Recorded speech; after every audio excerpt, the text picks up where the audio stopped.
This is an All Ears English podcast, episode 1867. Take 5 and learn some number idioms in English.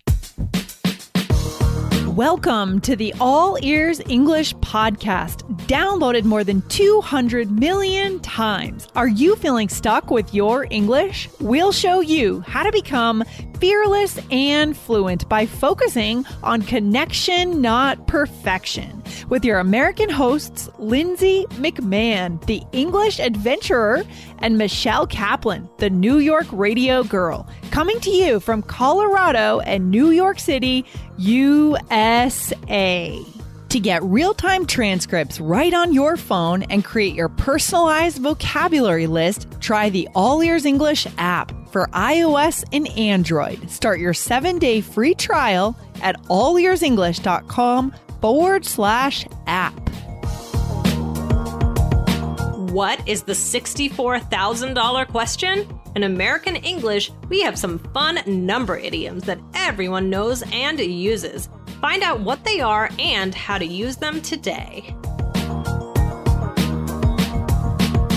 Hey, Michelle, we are back on the mic and we're actually on video today. So if any of our listeners want to see us recording this episode, they can go where? Where should they go? Go to YouTube. We are on YouTube. That is where you can watch us talk to each other. Good stuff. Good stuff. And by the way, guys, if you want to get a better experience listening to this episode, try the All Ears English app. Go to allearsenglish.com/app and you will see the transcripts and get to save special keywords from this episode. All right.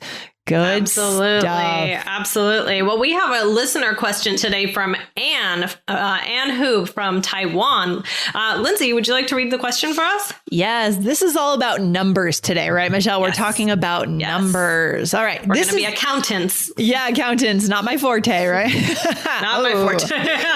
Our listeners know if they've listened to last week's episode, they know. Okay, here we go. This is Anne Hu from Taiwan. I love your podcast and I've listened to every episode since I started listening 2 years ago. Wow. That's awesome. Thanks for creating such a great program for us. Well, thanks for listening, Anne. This is great.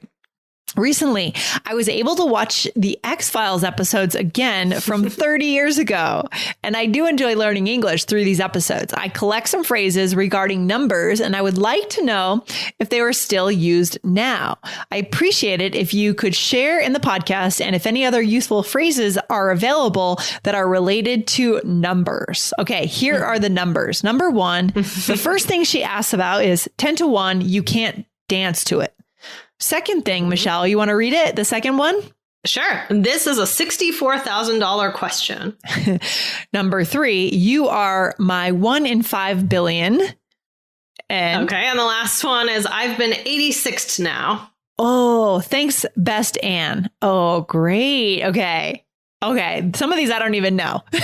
Yes, I know. Well, this is such a great question. I mean, we're briefly going to touch on, most of these, and we're going to add some of our own. So we're going to focus on two of them more specifically, but because we could do whole episodes on the other ones, and maybe we'll divide them up. So, but basically, like 10 to 1, you can't dance to it. What is that saying? Is that saying this person probably can dance to it or probably can't? I think it's saying you can't, right? 10 to 1? That's what I think. 10 to 1, right? Because it's... I think that, sometimes I get confused. like all the time, more, every time, 10 times to 1 time, you're not going to be able to dance to it. Okay. That's the way I interpret that one. That's how I interpret it as well. But we could that's like kind of about ratios, and we could do another whole episode about how you would do something like that. Like, there's a 5 to 1 chance, or there's we could do another episode on that. So I thought about saving that, but that's how I interpret it as well. If we have any mathematicians who... All right. Well, what about another one? We have another one she asked about. You are my 1 in 5 billion. I wonder what the significance is there of 5 billion. Why not 6 billion? Right. That's the thing is like often somebody will say someone is there something in something, like they're what I frequently hear like 1 in a million. Right. Yeah. You're my 1 in a million. Yes. That one I've heard too. I think that's a song too. I mean, so this means like, oh, that they're special, or, you know, this is kind of like, you know, maybe, perhaps it's a romantic thing, but not necessarily. Like if you have like a worker or a teacher or anybody, you could say like, oh, you're one in a million. It's like, oh, you're the best. Like not everyone is like you, but you could also say it to a romantic partner. Oh my gosh. That makes me think, Michelle, guess what movie I watched? Did I share this last week? I watched Sleepless in Seattle last week. Did I tell you that before last week when we recorded? No, hopefully not. I watched Sleepless in Seattle. Can you say, Sleepless in Seattle. Sorry, you cut out for a second. So, no problem. Sleepless in Seattle. Yeah. And it's just such a good 80s movie or 90s movie, the fashion, but it's such a sweet movie and it just touches the heart. I just think it's the best. Yeah. Yeah, that is a good one. Some of those cheesy rom-coms, they're, you know, they're still great, you know? They're still great, but it's Tom Hanks and Meg Ryan. I mean, you can't go wrong with those two, you know?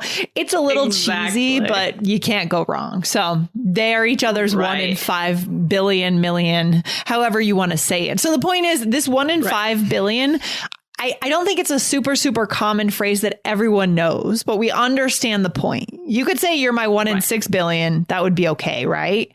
Don't you think? Yeah, you can make it whatever number you want. 1 in a large number shows that the person is special somehow. Yeah, exactly. So do we have like more common ones that we're going to share with our listeners today? Yes. Well, we're also going to touch on some of the other ones that Anne asked about. So one is the $64,000 question. Do you ever hear this, Lindsay? Now, this one, I think this one comes from a game show. Yep. Which one? Who wants to be? I think it was called the $64,000 question. I think, guys, correct me if I'm wrong. So, and it kind of evolved from that show into an idiom. So the $64,000 question, and again, I'm not a game show history expert, but from what I've looked around, it's basically like a tough question, right? So like maybe there's no good answer to it, or it's just really tough. So you might hear someone say like, no, that's the $64,000 question. Or they might say the $1 million question, maybe from Who Wants to Be a Millionaire? I don't know. Yeah. Now with these ones, because they've come from a piece of pop culture that's very specific and they've turned into an idiom, you can't really change those in the same one as similar to the one we said before. That's 1 in 5 billion, 6 billion. These ones, you know, if you said this is the $65,000 question, I wouldn't really know the difference. I wouldn't care. But some people would be like, oh, they messed up that idiom. Right. Right. Because it's like a cultural thing. It's a cultural thing. Yeah. Yeah. So I think those ones are more like 64,000 or maybe the million. So like, for example, let's just do a little role play with it. Okay. So Lindsay, what are we going to do about this problem? Well, Michelle, that's the $64,000 question, isn't it? Yeah. So this is like an everyday thing. You know, maybe we have a problem like there's a leak in our ceiling, right? That would be a situation where we could say that. We could make it fun and bring in an idiom. Right? Absolutely. Or let's do one little other example. Okay. So how do we get back if there are no more trains running? Oh, well, that's the $1 million question. Nice. Yeah. So guys, have fun with that. But you know that these come from TV shows and they've moved into the mainstream as actual idioms. So don't say it's the $2 million question. Say it's the $1 million question. Wouldn't you say, Michelle? I think, it makes sense that would come from Who Wants to Be a Millionaire, right? Yeah. I don't know if it was possibly around before then. I don't know, but certainly it makes me think of that. It makes me think of my grandmother. She used to always watch Wheel of Fortune. It's so funny what our grandparents watched, and our parents, all these like awful TV shows that were on in the 90s. Wheel of Fortune. Do you ever watch Jeopardy? Yeah. It's always on. It's always on TV, Well, but I watched in like earlier this year, right, Lindsay? There was that Amy Schneider. Oh, what happened? I don't remember that. Well, Amy Schneider was a contestant who went on this amazing streak and she got to number 2. She was the number 2 best contestant ever. Cool. I don't watch Jeopardy often, but when somebody's on some sort of streak, sometimes it's fun. And I watched the episode where she lost and it was like, no. I wonder what the question was that she lost on. Oh man. I know. It was something about like something that ends with the letter H, I think. Okay. And the answer was Bangladesh. Oh, Bangladesh. Huh. Yeah. Interesting. Okay. I don't remember exactly, but yeah. Good stuff. So yeah. And then let's talk about this. I've been 86 now, so I had trouble with this one. Yeah, I feel like this is also like a police term for isn't it? 86. Well, in the free dictionary, it said to discard, reject, refuse. 86, the drunk guy at the bar. So this is from the dictionary. So I didn't really know it in that way. I thought it was more like at a diner when you say like, you don't want something. Yeah. That makes sense. Like doing away with something. So like something. Yeah, like. So, okay, keep going, Michelle. You go ahead. Well, no, I would hear like, 86 the bacon or something like that at like a diner. Okay. But then I started getting confused because I didn't see as many examples about that. But have you heard in that way? Yeah, I think it is. It's actually more. I was thinking of another number that cops use. Cops have all their own language, which I don't know it, and I don't need to know it. But in a restaurant, 86. I think it means you're taking, like someone is asked to take something out of their order, and right? maybe the waiter is telling the cook or something. Yeah, I mean, restaurant language, right? In the kitchen, there's a lot of like yelling back, "Hey, I need this, but 86 that," right? Like kind of screaming at each other over the sound of the stove and the oil and the grease and all of that, right? Right. Yeah. So I didn't know this other one, but guys, I mean, I just haven't really heard it in that way. But in general, it's not something that you're going to say a lot. Like, you mean like to get someone out of the bar? That example? Is that what you mean? Yeah. Or even I like never say like, 86 that, I don't know. So yeah, it's not necessarily, I mean, some people might, especially if, I think that restaurants have a whole culture. Restaurant staff, they have their whole own culture. Mm-hmm. They hang out together because they work late hours. Mm-hmm. So they may, in that kind of circle, if you are dating someone who works in a restaurant, like a chef, and you go to a party with all their coworkers, you might hear people saying 86 this, 86 that. But it's like it's like an inner term, right? An internal term. Right. You and I, we don't work in restaurants, so we're not going to say this.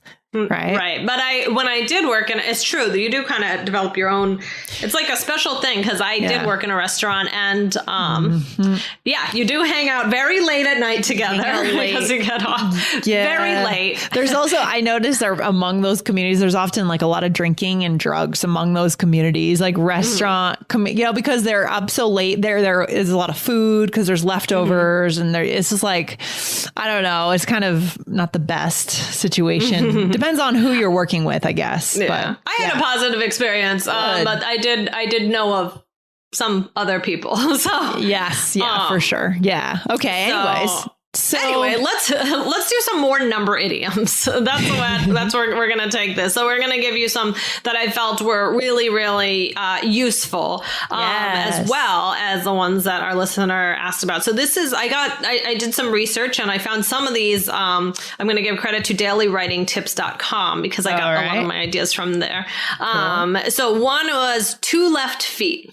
Yes, this one is so common and everyone is going to know what you're saying if you use this. Exactly. And yes, I do have 2 left feet. I need to take dance classes. Stat.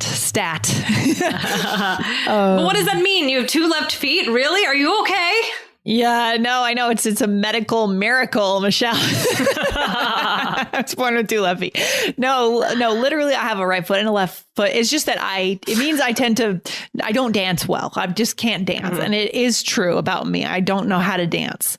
So Michelle, should we do a quick role play? Let's do it. So I love this song. Should we go dance with everyone? Nah, Lindsay, I have 2 left feet. I'm too embarrassed. Oh my gosh, I totally understand. It is embarrassing when you just never learn to dance, right? Another thing that's not my forte. I just okay, guys, so that's a great one. Everyone will know what you're saying. Whereas the 86 and the $64,000 question, it's more of niche terms, right? Certain people will know, other people will have no idea what you're talking about. Yeah. Right. And what's the next one? Take 5. Mm-hmm. So this means take a break, right? Take a 5-minute break. Yeah, it's often used in like, or sometimes people will say like take 2 or something, it will happen. Or take 10. Or take 10, whatever it is. So this is often in theater or filming, but other times as well, right? Like just 5-minute break, like, so Lindsay, I feel like we could say, after this recording, we might say, all right, let's take 5. Yes. And let's just take a little break. Yeah. For a quick bathroom break or something, right? So here we go. Should we take 5 before moving on to the next part of the meeting, Michelle? Yes. Thank you. Okay, good. So, and that, it's nice to, you don't always have to say, would you like to take a break or would you like to stop? Let's make things a little more casual, especially with our colleagues. Maybe you notice someone needs something, like they're low energy. They're not feeling good. Like they just need a minute. Everyone needs a minute sometimes. And you look over and say, hey, Michelle, you want to take 5? Should we take 5? Yeah. Yeah. That's a nice communication skill at work, right? That doesn't make people feel centered in on, or what's the word? Kind of soloed out, right? Yeah, exactly. Yeah, exactly. Lindsay, how often do you take 5 throughout the day? So trips to the bathroom, I guess. Sometimes I'll take my dog out for a quick walk, get a coffee. I'd say multiple times, like 5 times a day. Yeah, something like that. Yeah, take 5. What about you, Michelle? Yeah, I mean, I don't know. I guess it's a silly question. Who knows? No, it depends. Who knows how many times I take 5? And it depends what the 5 is. Like, it's like a time to like just sit and like, really take a break. Not very often, probably not for you either, but like times to, just like if you have to go to the bathroom, you have to eat something, things like that. That's a different story. They say you should get up every hour, right? They say like in terms of exercise science, get up every hour. I think I do that already. But they say like sitting too long, right, is not good for you. So that's good. Yeah. So maybe we should take 5 in a minute. And what's the last one, Lindsay? All right. So 20 something is great. Now, I love this for decades, especially for 20 something or 30 something. This describes the ages when you're in that decade, but you don't know how old they are. And maybe you don't want to say it. It's just more about a general age. Okay. Right. And it can be kind of used like in a little bit of a negative way too, depending how you say it. Like, all those 20 somethings are at that, whatever. Yeah. Or, that's only something you do as a 20 something, right? It can be a little like, you're rolling your eyes at the person or something, right? Sort of. Mm-hmm. Exactly. So let's do a little role play. Should we go to that bar? That one is full of 20 something. So it's really not my scene, right? So you're really grouping people into a category in that case, right? Right. So it's interesting. Yeah, like you said, I feel like I hear more like 20 something, 30 something. You don't really hear like 80 something or 40 like. Yeah, actually, it's true. You don't really hear a 40 something, 50 something. It's really the 20s and the 30s where we use that. Or teenagers. You say teenagers, of course. Yeah, exactly. Yeah. So, I mean, Lindsay, we've gone over a lot of them today. What's the takeaway for today? Well, guys, the takeaway today you've seen a few of the idioms. Thank you to our listener, Anne, who asked the question. Good question. We do use numbers in idioms, and some of them, it matters that you get them right. Others, it doesn't matter. Others, it depends on the group, the social group you're with. Restaurant people or sports people would be another big one, Michelle. But the point is, throw these little slang expressions in and you make things more interesting. Okay? Absolutely. Yeah. And we could do a million more episodes on this. I mean, there's so many of these. So maybe we'll do a follow-up at some point soon. But I love this question. Thank you so much again. And thanks for listening. All right, Michelle. Talk soon. Take care. Bye. Bye. Thanks for listening to All Ears English. Would you like to know your English level? Take our 2-minute quiz. Go to allearsenglish.com/fluency score. And if you believe in connection, not perfection, then hit subscribe now to make sure you don't miss anything. See you next time.